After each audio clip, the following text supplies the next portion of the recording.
할렐루야. 오늘도 예배 오신 여러분들을 주님의 이름으로 환영하고 축복합니다. 서로 인사 좀 나누시겠습니다. 반갑습니다. 쑥스럽지만 반갑습니다. 사랑합니다. 축복합니다. 우리 인사 좀 나누겠습니다. 우리의 만남은 신앙교에서만 끝나는 것이 아니라 천국에서도 영원한 만남인 줄로 믿습니다. 그래서 우리 만남이 영원한 만남임을 기억하시면서 늘 볼 때마다 반갑게 인사 나누시고 성도의 아름다운 교제를 나눌 수 있기를 소망합니다. 오늘은 교회를 하나 되게라는 제목으로 말씀을 나누겠습니다. 예수님께서 십자가 사역을 앞두고 마지막으로 기도하셨어요. 그 기도하신 내용을 요한복음 17장에 기록하고 있습니다. 이 요한복음 17장을 예수님의 대제사장적 기도라고 이름을 붙였습니다. 왜냐하면 예수님은 하나님과 우리 사이를 중보하는 대제사장이시기 때문입니다. 우리의 중보자 되시는 대제사장 되시는 예수님께서 십자가 사역을 앞두고 마지막으로 예수님의 십자가와 부활과 승천 이후에 이 땅에 남겨질 제자들을 위해서 하나님 앞에 간절히 기도했습니다. 요한복음 17장에 나오는 예수님의 기도를 요약하면 크게 두 가지로 나누어집니다. 첫 번째는 제자들이 하나 되게 해달라는 기도입니다. 요한복음 17장 11절 보시면은 나는 세상에 더 있지 아니하오나 그들은 세상에 있사옵고 나는 아버지께로 가옵나니 거룩하신 아버지여 내게 주신 아버지의 이름으로 그들을 보존하사 우리와 같이 그들도 하나가 되게 하옵소서. 예수님께서 이제 십자가 사역을 앞두고 그 제자들 위해서 기도하시는데 그 첫 번째 기도한 내용이 뭐냐면 우리와 같이 하나님이 어떤 분이십니까? 성부, 성자, 성령 삼위일체 하나님 아니십니까? 삼위 하나님이 온전한 하나가 된 것처럼 우리와 같이 남겨질 제자들도 하나가 되게 해 주시옵소서. 그렇게 기도를 하셨던 거예요. 두 번째 기도는 제자들이 거룩하게 해달라는 기도입니다. 요한복음 17장 17절 보시면은 그들을 진리로 거룩하게 하옵소서라고 기도했어요. 여러분, 사람이 마지막에 하는 이 말이 유언이고 참 마지막에 하는 기도가 정말 중요한 것 아니겠어요? 예수님께서 십자가를 지시기 전에 마지막으로 기도하시는데 하나님, 성부 하나님, 이 제자들이 하나 되게 해주십시오. 이 제자들이 거룩하게 해주십시오. 그런 기도를 남기고 붙잡히시고 십자가에 달려 우리 죄를 위해서 돌아가셨습니다. 그런데 여러분, 이 제자들을 통해서 이 땅에 교회가 세워졌어요. 그래서 요한복음 7장에 나오는 그 예수님의 기도는 제자들을 위한 기도였지만 그 제자들이 바로 교회이거든요. 그래서 요한복음 11장의 그 대제사장적 기도는 사실 교회를 향한 예수님의 마지막 기도라고 할 수 있는 겁니다. 그 예수님께서 십자가 위에서 마지막으로 교회를 위해서 기도한 내용은 두 가지인 거예요. 첫째는 교회가 하나 되게 해 주십시오. 따라하세요. 교회가 하나 되게 해 주십시오. 교회가 거룩하게 해 주십시오. 이 두 가지 기도가 예수님께서 마지막으로 하신 기도라는 것입니다. 그러니 여러분, 이 교회에 있어서 교회의 하나됨, 교회의 거룩함은 너무너무 중요해요. 교회의 본질입니다. 교회가 이 두 가지를 잃어버리면 더 이상 교회의 사명을 감당할 수 없고 교회는 맛 잃은 소금처럼 아무 의미가 없고 이 세상에 영향력을 미칠 수가 없는 거예요. 오늘날 한국교회가 왜 세상 사람들로부터 지탄을 받고 있습니까? 여러 가지 이유를 말하겠지만 이유는 딱 두 가지로 요약되는 거예요. 첫 번째는 교회가 하나 되지 못하기 때문이에요. 오늘날 교회가 하나 되지 못하고 싸우는 교회가 얼마나 많아요. 그러면 주일날 교회 안에 싸움이 나는 거예요. 그거를 지나가는 세상 사람들이 보면서 교회를 손가락질하는 거예요. 저 교회 저거 맨날 사랑 말하더니만 저렇게 싸운다고. 또 두 번째는 왜 이렇게 교회가 세상 사람들로부터 지탄을 받고 있느냐? 이유는 교회가 너무 세속화되어 있기 때문이에요. 지금 한국 교회를 바라보는 세상 사람들의 불신자들의 신뢰도는 10%도 안 돼. 10%도 안 돼. 불교와 천주교보다 더 신뢰도가 낮은 이유가 뭐냐면은 너무 교회가 세속화되었기 때문이에요. 거룩해야 될 교회가 너무 세속화되어 가지고 이제 세상 사람들로부터 신뢰를 얻지 못하는 게 된 겁니다. 우리 교회는 작년에 이어 올해도 교회표를 똑같이 정했어요. 여기 교회표 현수막에서 한 자만 바뀌었으면 뭐가 바뀌었을까요? 2024가 2025로 바뀔 수밖에 없어요. 교회표가 똑같이 교회를 하나 되게 성도들 거룩하게 그렇게 교회를 표를 가지고 원래 우리 한 해가 달려갈 것입니다. 이 두 가지는 절대 놓칠 수 없는 교회의 가장 중요한 본질이기 때문이에요. 여러분 우리가 뭐 거창한 구호를 가지고 외치면서 뭐 부흥 막 이렇게 외친다 할지라도 교회가 하나 되지 못하면은 교회가 거룩하지 못하면 그 모든 것들은 다 공연불에 불과한 거예요. 아무 헛되고 의미가 없는 겁니다. 우리가 우리 교회가 끝까지 지켜나갈 게 있다면 그게 뭐냐면 교회가 하나 되는 거예요. 그리고 우리 교회가 거룩함을 지켜나가는 것입니다. 지금 작년부터 우리 교회는 대한민국 성시하자고 대한민국 성시하 운동을 시작했어요. 여러분 대한민국을 어떻게 성시하겠습니까? 우리가 막 맨날 나가가지고 막 전도한다고 대한민국 성시가 되겠습니까? 그것도 필요하겠죠. 그날 여러분 기독교 역사를 보면은 어느 한 지역 교회가 그 지역을 변화시킨 이유가 뭐냐면 두 가지로 요약되는 겁니다. 하나는 교회가 하나 되는 거예요. 교회가 하나 되는 거예요. 저 교회가 저렇게 성도들 간에 화목하고 평안하고 서로 사랑하니까요. 세상 사람들이 나도 한번 교회 가보자 해가지고 막 자기 발로 교회 찾아온 일들이 교회 역사 가운데 일어나게 되는 거거든요. 또 하나는 교회의 거룩함이에요. 거룩성. 교회가 세상과 다르게 거룩한 거예요. 그 교회 가면 뭔가 모르는 그 거룩함이 느껴지는 겁니다. 그러니 여러분 그 지역에 있는 술집이 문을 닫고 점집이 문을 닫고 하면서 그 도시가 완전히 복음으로 변화되는 역사들이 나타나게 되는 거예요. 우리 신앙교회가 원래는 대한민국 성시하 위원회를 조직했어요. 그래서 우리가 두 달에 한 번씩 모여가지고 막 회의도 하고 기도도 합니다. 그러나 여러분 우리 잊지 말아야 될 것은 우리 교회로부터 시작해서 이 대한민국이 정말 성시화되고 변화되길 방법은 그 교회의 본질에 있는 거예요. 우리 교회가 그 하나됨을 지켜나가면 우리 교회가 세속주의에 물들지 않고 거룩함을 지켜나가기만 한다면 반드시 세상은 우리 교회가 진짜인 줄 알아보고 우리 교회를 통해서 한 사람 한 사람 변화되어서 이 대한민국이 성시화될 줄로 믿습니다. 그래서 앞으로 제가 2주간에 걸쳐서 우리 교회 표에 맞추어서 이번 주는 교회를 하나 되게, 다음 주는 성도를 거룩하게 하는 제목으로 말씀을 전하려고 합니다. 작년에도 제가 두 차례 걸쳐서 이 주제를 가지고 말씀을 전했지만 다시 한번 이 말씀을 들으면서 특히 오늘은 교회를 하나 되게 하는 것이 얼마나 중요한지를 기억하고 어떻게 교회를 하나 되게 하는지를 기억하면서 여러분들이 이 교회 하나됨이라는 이 교회 비전 앞에서 우리 모두가 하나 될 수 있기를 주의 이름으로 축복합니다. 에베소서는 총 6장으로 이루어져 있는데요. 1장부터 3장까지는 구원론에 대해서 말씀하고 있습니다. 우리가 어떻게 해서 구원을 받았는가에 대해서 말씀하고 있어요. 그리고 4장부터 6장까지는 교회론에 대해서 다루고 있습니다. 구원받은 성도들이 모인 교회는 어떤 곳인가? 교회는 어떻게 하고 성도들은 어떻게 살아야 될 것인가? 이 교회론에 대해서 다루고 있는 것이 4장부터 6장까지입니다. 그리고 오늘 본문은 교회론의 첫 번째 본문이에요. 에베소 4장 1절부터 6절까지 한 단락인데 교회론의 첫 번째 단락, 교회론의 출발점. 바울은 교회에 대해서 말씀을 하기 시작하면서 제일 먼저 다루는 주제가 뭐냐면은 바로 오늘 본문 교회의 하나됨이에요. 교회의 하나됨.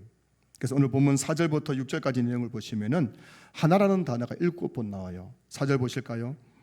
몸이 하나요 성령 또 한 분이시니 이와 같이 너희가 부르심의 한 소망 안에서 부르심을 받았느니라. 주도 한 분이시요 믿음도 하나요 세례도 하나요 하나님 또 한 분이시니 하면서 바울이 그 교회론의 첫 번째 주제를 가지고 교회의 하나됨에 대해서 다루고 있는 겁니다. 그런데 이 하나라는 단어를 7번 사용하고 있는데 성경에서 7이라는 숫자는 완전함을, 완전수를 의미하는 거거든요. 완전하다는 겁니다. 바울이 지금 참 기가 막히게 교회의 하나됨에 대해서 하나씩 다루는데 7가지 하나됨을 다루고 있는 거예요. 뭘 말하냐면은 교회는 이와 같이 완전하게, 7이 완전수 아닙니까? 완전하게 하나가 되어야 된다는 겁니다. 여러분, 교회 안에는 분열이 없어요. 내 편, 네 편이 없는 겁니다. 교회 가운데는, 교회는 왕따가 없어요. 세상에는 왕따가 있어요. 학교에도 왕따 있고 직장에도 왕따 있고, 직장을 퇴사하는 분들 중에 많은 분들이 왕따 당해서 직장을 퇴사한대요. 이번에 MBC 기상캐스터 되신 여자분 얼마나 스펙이 좋고 잘 나갔습니까? 그런데 직장에 왕따 당해가지고 그냥 죽어버린 거예요. 세상에는 왕따가 있지만 교회는 왕따가 없는 거예요. 교회에 왕따 있는 교회는 그 교회는 하나된 교회가 아니에요. 그런 교회 가운데는 하나님 역사하지 않는 거예요. 그 교회는 완전하게 성도들이 몸이 하나요, 성령이 한 분이시요, 한 소망 안에서 한 분 주님을 섬기고 한 믿음으로 한 세례 받고 한 분 하나님을 믿는 완전한 하나의 공동체가 되어야 됨을 오늘 본문이 우리에게 말씀해주고 있는 겁니다. 이런 하나됨의 가장 이상적인 교회의 모습을 보여주는 교회가 바로 성경 사도행전에 나오는 초대 예루살렘 교회이지요. 사도행전 4장 32절 보면은 믿는 무리가 한 마음과 한 뜻이 되어 모든 물건을 서로 통용하고 자기 재물을 조금이라도 자기 것이라 하는 이가 하나도 없더라. 예루살렘 교회는 보니까요, 사람들이, 이 믿는 무리, 성도들이 한 마음 한 뜻이 되어 있다는 거예요. 여러분, 성경은 실제로 있었던 사건을 기록하는 것이군요. 누가라는 의사의 관점에서 보면서, 누가가 그 예루살렘 교회를 보면서 직접 기록해 놓은 것이 누가복음, 이 사도행전 아닙니까? 있었던 그대로를 기록해 놓은 거예요. 예루살렘 교회는 그냥 추구하는 이상이 한 마음 한 뜻이 된 것이 아니라 실제적으로 성도들이 한 마음 한 뜻이 되었다는 것입니다. 자, 그런데요, 이 교회는 사람들이 모인 곳이잖아요. 사람들이 모이면 어떤 일이 납니까? 둘만 모여도 서로 마음이 안 맞아요. 옆에 분 살짝 쳐다보세요. 살짝, 너무 많이 쳐다보세요. 살짝 보세요. 마음이 맞아요, 안 맞아요? 안 맞아도 이렇게 안 맞을 수 없어요. 안 맞으니까 맨날 주방에서 보면은 또 소리가 커지고, 주방에서 무를 쏘는데도 마음이 안 맞아요. 이렇게 듬직하게 크게 둥둥둥 쏘는 사람이 있고, 어떤 분은 촘촘하게 촘촘촘 쏘는 사람이 있고. 여러분, 무 하나 쏘는 것도 마음이 안 맞아가지고 주방에서 접시가 깨지고 소리가 안 나고, 이게 사람 사는 것이군요. 여러분, 부부는 제일 가까운 인간관계 아닙니까? 부부는 무촌이에요. 무촌이라는 것은 초혼수로 따질 수 없을 만큼 너무너무 가까운 관계라는 것입니다. 부부는 볼 것 안 볼 것 다 본 사이예요. 그리고 부부는 한 몸이에요. 한 몸. 그러니 그렇게 가까운 부부지만, 여러분, 솔직해져 봅시다. 그 부부끼리 서로 마음이 맞아요, 안 맞아요? 여러분, 제가 복음의 소식을 들려드릴게요. 여러분 부부가 마음 안 맞는 게 정상이에요. 여러분, 그거. 부부 너무 마음 맞는 부부는 병원 가봐야 됩니다. 뭔가 이상한 거예요. 마음 맞을 수가 없어요. 너무 다 다르거든요. 그 부부를 할지라도 참 살아보면 왜 이렇게 마음이 안 맞을까 싶어요. 뭔가 우리 잘못됐나, 내가 잘못 결혼했나 싶은데 그게 정상입니다. 부부는 마음이 맞을 수가 없습니다. 부모 자식 간에 보세요. 내 배로 내가 배 아파 낳은 자식이지만 마음에 들어요, 안 들어요? 절대 마음에 안 듭니다. 내 마음에 쏙 드는 자식은 절대 없어요. 장례식장에 가보면은, 장례식장에 가서 이제 마지막에 입간식을 합니다. 입간식 할 때 이제 고인의 이제 염을 하고 마지막으로 이제 돌아가신 부모님을 뵙는 시간 아닙니까? 저는 이제 목사로서 그 입간식에 참관할 때가 많거든요. 가서 기도 드리고 하기 때문에. 저는 이제 제3자잖아요. 제3자로서 이렇게 서서 보면은 그게 이제 장례 지도사 분들이 이제 인도합니다. 해가지고 마지막으로 이제 부모님 얼굴 마저 뵀는데 하고 싶은 이야기 하시라고 막 하면은 대부분의 이제 그 자녀분들 그래요. 엄마, 아버지 그동안 속 썩여서 미안해요. 막 이런 고백하는 분들, 그렇지만 사랑해요, 막 이런 이야기하는 분들이 대부분이에요. 대부분. 그 마음이 안 맞는 거예요. 이렇게 여러분 가까운 가족끼리도, 가까운 부부간에도, 가까운 부모 자식 간에도 마음이 하나 되고 뜻이 하나 되는 것이 쉬운 일이 아닌데, 어떻게 해서 사도행전 4장 32절 보면은 예루살렘 교회는 모든 믿는 무리가 한 마음과 한 뜻이 되어서 서로 교제하고 서로 떡을 떼고 이렇게 했냐는 것이죠. 그 도대체 어떻게 이게 가능했느냐? 그 힌트를 오늘 본문 3절이 우리에게 말씀해 주고 있는 겁니다. 어떻게 이렇게 다른 사람끼리 모이는 교회가 한 마음 한 뜻이 될 수 있느냐? 오늘 3절 보시면은 이렇게 되어 있죠. 평안에 매는 줄로 성령이 하나 되게 하신 것을 힘써 지키라. 여러분, 오늘 교회가 하나 되게 하는 것은 사람이 하는 것이 아니에요. 사람이 하는 것이 아니에요.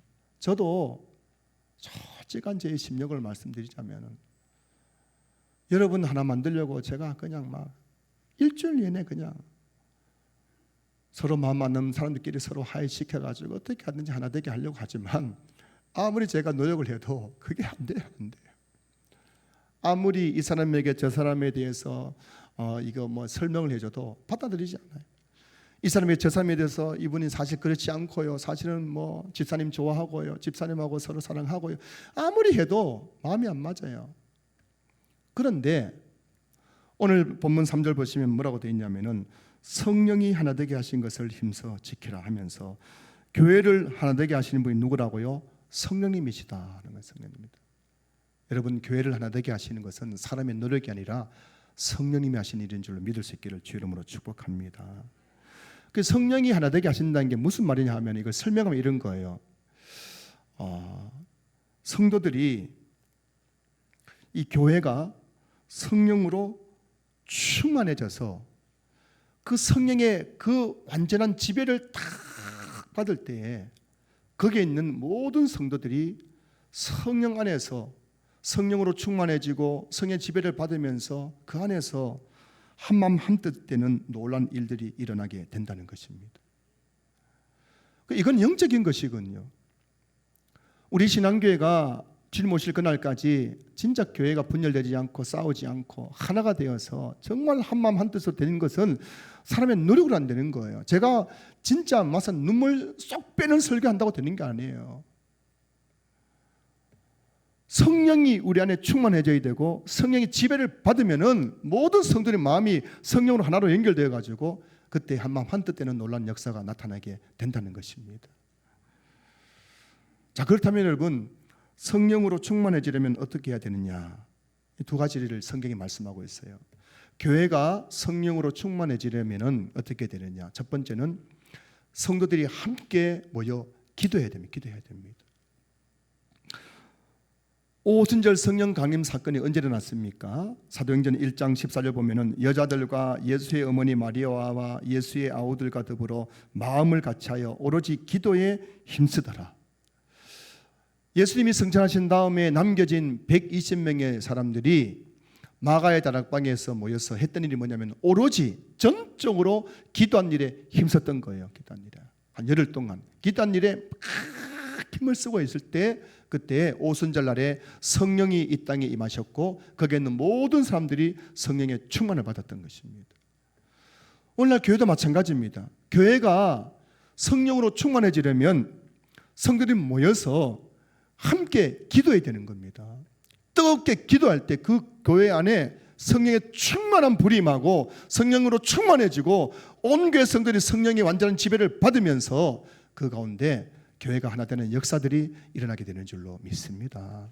이거 사람을 하는 게 아니에요. 사람이 하는 게 아니에요. 목사가 하는 게 아니에요. 두 번째는 성도들이 함께 모여 말씀의 가르침을 받아야 되는 거예요. 사도행전 4장 2장 42절 보시면은 그들이 사도의 가르침을 받아 서로 교제하고 떡을 떼며 라고 되어 있죠. 사도의 가르침을 함께 받는 거예요. 같은 말씀 가지고 같이 은혜 받는 거예요. 그러면서 그들이 서로 교제하고 서로 떡을 떼는 이 놀라운 하나됨의 역사가 나타나게 된 겁니다.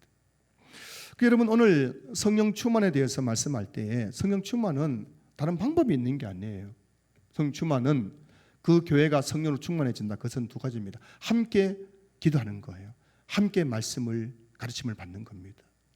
이 두 가지가 있을 때에 그 교회는 반드시 성령 충만해지고 그 성령 충만해서 교회가 하나 되는 놀라운 역사가 나타나게 될 줄로 믿습니다. 우리 교회가 이런 교회를 꿈꿨으면 좋겠습니다. 사랑하는 성도 여러분, 우리 교회가 이런 교회를 꿈꿨으면 좋겠어요. 그냥 주일 예배 와가지고 1시간 예배 드리고 그냥 영화 보듯이 한 편 드라마 보듯이 1시간 앉아가지고 그냥 이래 앉아가지고 예배 드리고 돌아가고 끝나는 것이 아니라 내가 다니는 이 교회, 내가 섬기는 이 교회가 정말 성령으로 충만해져 가지고 우리 온 교회가 한 마음 한 뜻이 되는 그런 공동체를 만들어 봤으면 좋겠다. 그런 비전들, 꿈들을 여러분이 함께 나누었으면 좋겠습니다. 이런 공동체는 결국 성령 충만해져야 되는데 거듭 말씀드리면 성령 충만은 기도와 말씀밖에 없다는 걸 아셔야 되는 거예요. 함께 모여 기도해야 돼요. 함께 모여 말씀을 가르침을 받아야 되는 겁니다. 2025년도에 교회에 있는 그 함께 기도하는 그 기도에 여러분들이 많이 참여해 주시길 부탁드립니다. 교회는 모든 말씀을 가르침 받는 그 말씀 배우는 시간에 여러분들이 많이 참여해 주시고 특별히 주중에 시간 안 되는 분들은 오후 예배 있는 그 교리 공부에 꼭 참석해서 말씀의 가르침을 받으십시오. 그래야 우리 교회가 성령 충만한 교회, 성령으로 말미암아 하나 된 교회가 될 줄로 믿습니다. 여러분 성령 충만의 결과가 뭘까요? 성령 충만의 결과는 오늘 보면 2절 3절 보시면은 모든 겸손과 온유로 하고 오래 참음으로 사랑 가운데서 서로 용납하고 평안에 매는 줄로 성령이 하나 되게 하신 것을 힘써 지키라. 여기서 겸손, 온유, 오래 참음, 사랑, 평안 이게 뭘 가리키는 겁니까? 바로 성령의 열매예요. 갈라디아 5장 22절 23절 보시면은 성령의 9가지 열매가 나오는데 여기 나오는 그 이 내용들이 바로 성령의 9가지 열매에 해당되는 것이고 여러분 정리하면 이런 겁니다. 예루살렘 교회는 성도들이 함께 모여서 늘 기도했어요. 뜨겁게 기도하고 그들이 함께 모여서 말씀의 가르침을 받았습니다. 그러자 그들이 성령으로 충만해지고 성령 충만해지자 그들 안에 성령의 열매가 맺혀지는 거예요. 온유, 겸손, 온유, 오래 참음, 사랑, 평안 이런 성의 열매 맺히면서 그들이 서로 한마음 한뜻으로 하나의 공동체를 세우게 되었다는 것을 말씀하고 있는 거예요. 우리 신앙교회가 정말 이런 교회를 꿈꿀 수 있었으면 좋겠습니다. 여러분 알다시피 지금 한국교회는 두 개로 나눠졌습니다.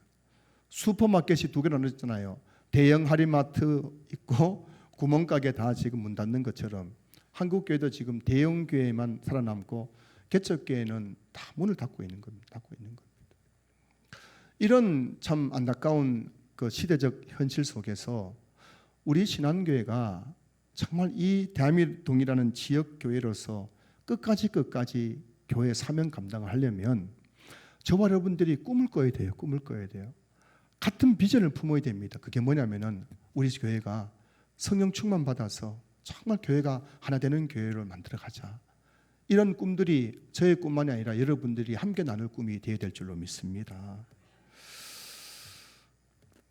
성도 여러분, 교회는 어떤 곳일까요? 7절 말씀 보시면은 우리 각 사람에게 그리스도의 선물의 분량대로 은혜를 주셨나니라고 되어 있어요. 자, 여기 보시면은 우리 각 사람에게 이 각 사람은 교회 안에 있는 사람입니다. 성도를 가리키는 겁니다. 저와 여러분을 가리키는 거죠. 우리 각 사람에게 그리스도의 선물의 분량대로 은혜를 주셨다. 예수님께서 선물의 분량대로 우리에게 다 은혜를 주셨다는 겁니다.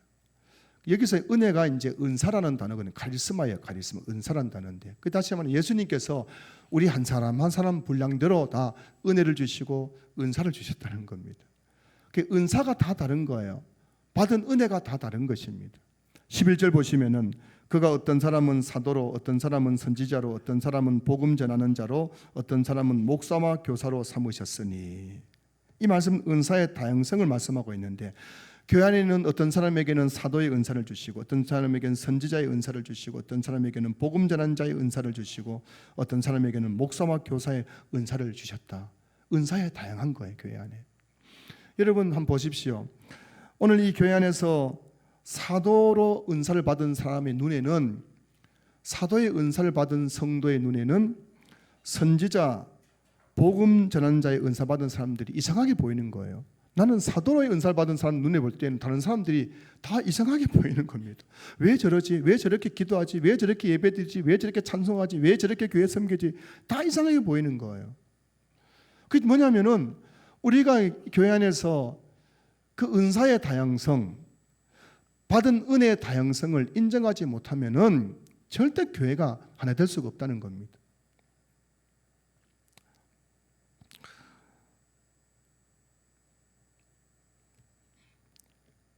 그래서 제가 늘 강조하는 것이 있죠. 제가 늘 강조하는 것 한번 따라해 보겠습니다. 생각의 유연성, 마음의 포용성, 생각의 유연성, 마음의 포용성. 여러분 우리가 늘 잊지 말아야 될 것은 뭐냐면은 오늘 예배드린 저와 여러분들을 보십시오. 우리 중에 이상한 사람은 단 한 사람도 없어요. 우리 중에 틀린 사람도 단 한 사람도 없습니다.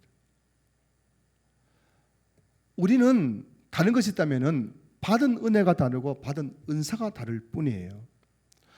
이런 교회의 그 은혜와 은사의 다양성이라는 것을 우리가 생각하고 그것을 마음으로 받아들이지 않으면은 교회에 나와서 사람 때문에 시험 들 일이 얼마나 많은지 몰라요.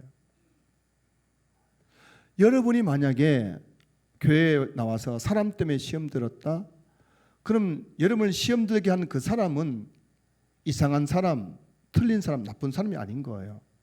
다만 여러분과 다를 뿐입니다.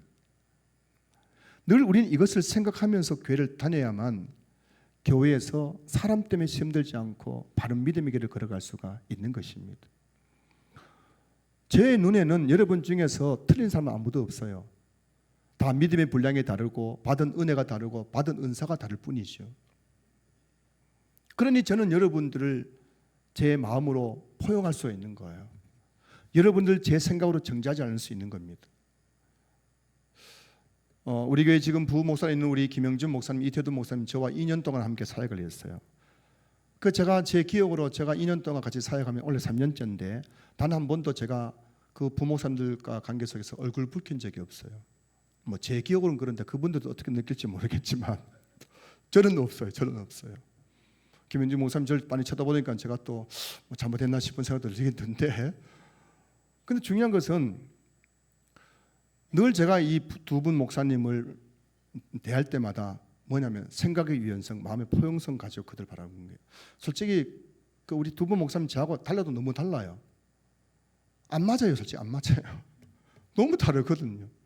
제가 받은 은혜도 다르고 받은 은사도 다르기 때문에 한 번씩은 제가 이해 못할 때가 있어요. 그럼에도 불구하고 저는 2년 동안 한 번도 얼굴을 붉히지 않던 이유가 있다면 그것은 이거예요.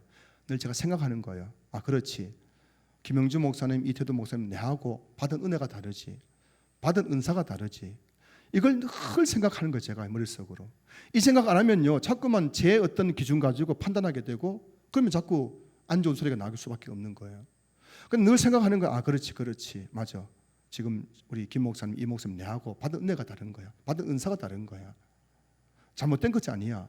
이 생각하니까 그분들의 모든 것들이 제가 마음으로 포용할 수 있게 되는 거예요. 그러니 저는 2년 동안 우리 교역자들이 진짜 단 한 번도 서로 간에 다툼과 이렇게 큰 소리 나지 않고 이렇게 사역을 할 수 있게 된 것입니다.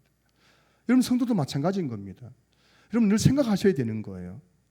오늘 주일 예배 나와가지고 여러분 서로를 바라볼 때에 늘 서로 생각해야 됩니다. 저분은 나하고 받은 은혜와 은사가 다를 뿐이지 저 사람은 이상한 사람, 잘못된 사람이 아니라는 것을 여러분들이 생각하셔야 되는 거예요.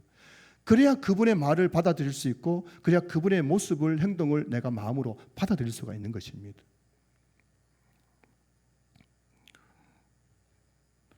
우리 신앙교회가 그 받은 은혜와 은사의 다양성 속에서 제가 담임 목사로서 제가 받은 은혜와 은사에 여러분을 틀에 딱 가두려 간다면 어떻게 되겠어요? 여러분이 얼마나 답답하겠습니까? 근데 제가 늘 이걸 생각하는 거예요. 그렇지. 내가 받은 은혜보다 더 큰 은혜 받은 분도 계실 것이고 내가 받은 은혜보다 은사보다 더 큰 은사 받은 분도 계시고 이걸 받아들여야만 목회자가 성도들을 품을 수 있는 거거든요. 오늘 저와 여러분들이 정말 우리 신앙교회 신앙생활하면서 받은 은혜와 은사의 다양성 속에서 서로를 성령으로 하나 되는 그런 교회를 함께 꿈꿀 수 있기를 주님의 이름으로 축복합니다. 오늘 본문 16절은 가장 이상적인 교회의 모습을 우리에게 보여주고 있는 거예요. 16절 말씀을 함께 읽어보겠습니다. 시작. 그에게서 온몸이 각 마디를 통하여 도움을 받음으로 연결되고 결합되어 각 지체의 분량대로 역사하여 그 몸을 자라게 하며 사랑 안에서 스스로 세우느니라. 자, 여러분 오늘 보면 보시면 그에게서예요. 이 그가 누굴까요? 이 그는 15절 보시면은 15절 보실까요? 그는 머리니 곧 그리스도라. 오늘 16절에서 말씀하고 있는 그에게서 이 그는 바로 그리스도입니다. 그리스도는 어떤 분이십니까? 교회의 머리입니다. 그리고 16절 보면 온몸이죠. 온몸이 누구냐? 바로 성도들입니다. 성도들이 온몸이에요. 하나의 공동체, 하나된 그 교회, 이게 바로 몸이에요. 몸. 그에게서 예수님으로부터 해가지고 이 온몸이 연결되지 않습니까? 우리 교회가, 신앙교회가 예수님과 연결되어야 돼요. 예수님이 우리 교회의 머리십니다. 그분의 통치를 받으면서 그 다음에 온몸이 각 마디를 통해서 서로 도움을 주고받으면서 받음으로 우리가 받은 은혜가 있고 은사가 있지 않습니까? 내가 받은 은혜와 은사를 가지고 서로 도움을 주고받으면서 연결되고 결합되어 하나가 되는 것, 이게 바로 교회라는 것입니다. 여러분, 저는 이 16절 보면서 다시 교회의 꿈을 꾸게 되었고 다시 감격하게 된 여러분들은 어떤지 모르겠습니다. 교회를 보세요. 교회는 머리가 있고 몸이 있는 거예요.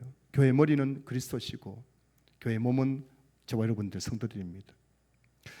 교회가 그리스도이신 머리신 그리스도 성도들이 연결되어 있고, 그래서 여러분들이 그리스도의 통치를 받아야 되는 거예요.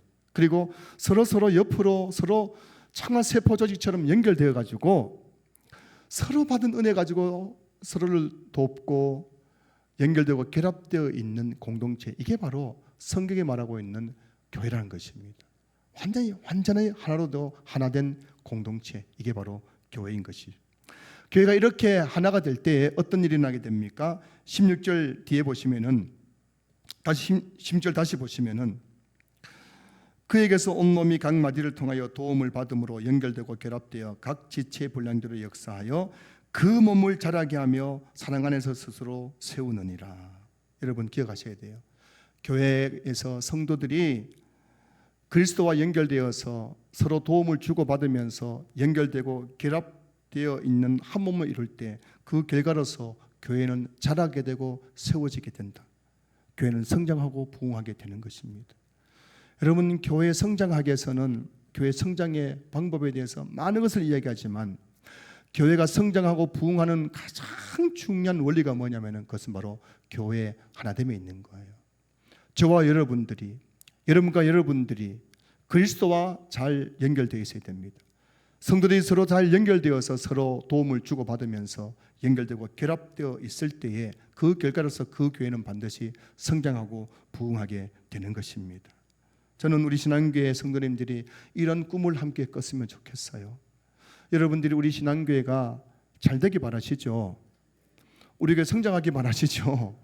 부흥하기 바라시죠? 진짜시죠? 그럼 여러분들이 이런 꿈을 꾸셔야 됩니다. 교회가 성장 부흥하려면 뭐 해야 된다고요? 교회가 하나 돼야 돼. 하나 돼야 돼. 교회가 하나 되려면은 성령의 충만함과 성령의 지배를 받아야 됩니다.